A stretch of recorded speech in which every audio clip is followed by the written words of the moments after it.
సకల లోక రక్షకుడైన క్రీస్తు నామములో మీ అందరికీ శుభాభివందనములు తెలియజేస్తున్నాను. లేఖనంలోకి వెళ్ళి మనం చూడగలిగితే, నీతి మార్గమును అనుసరించి నడుచుకున్నట్లు ఎవరు అనేకులను త్రిప్పుదురో వారు నక్షత్రం వలె నిరంతరము ప్రకాశించెదరు అంటున్నారు.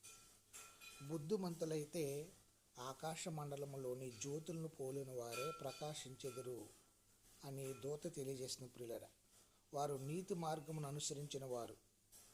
జనులను నీతి మార్గంలో నడిపించడమే క్రైస్తవుని ప్రథమ కర్తవ్యం. దీనినే ప్రభువు ఫలములు ఫలించుట అంటున్నాడు. శిష్యులు అది చేశారు ప్రియులారా. వారు నీతి మార్గాన్ని అనుసరిస్తూ అనేకులను నీతి మార్గములోనికి తీసుకుని వచ్చారు.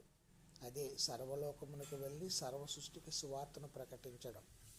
యేసుక్రీస్తు వారిని విశ్వసించుటకు వారందరినీ నీతి మార్గంలో